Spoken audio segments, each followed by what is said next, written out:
So let's talk combat.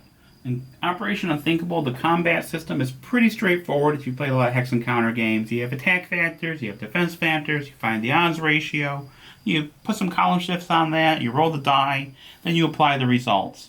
But there's a little more subtlety to it than that, and I wanted to kind of highlight that.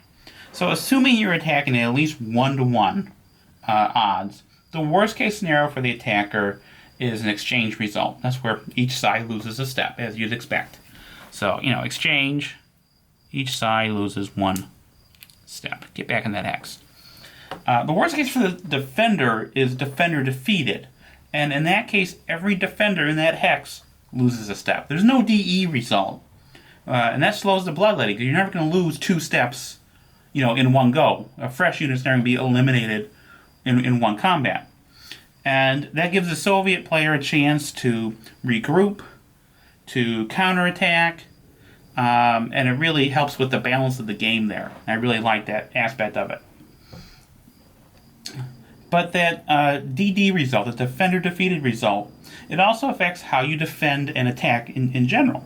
Because, again, it's 1 loss per unit in the hex. So if you have only 1 unit in the hex, he's just going to lose 1 step.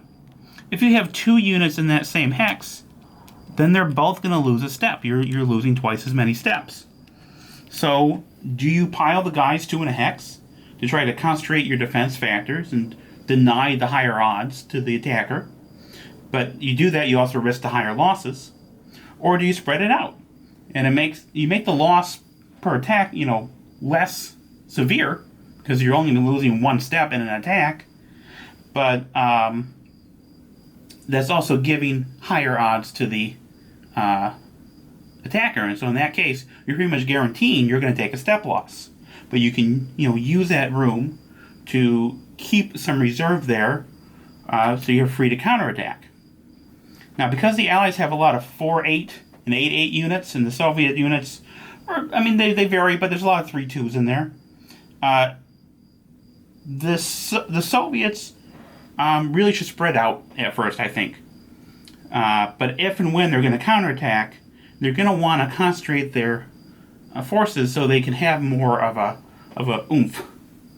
And then the Allies at that point may want to spread out a little more rather than concentrating their forces so that they don't risk those DD results, and so that they prevent themselves from being encircled, because if you're out of supply, you're going to lose, half your combat factors. So there's a rather lovely tension built into there with the way the stacking works and the way the CRT works. And I like talking about that kind of stuff. So that was me doing that. Thanks.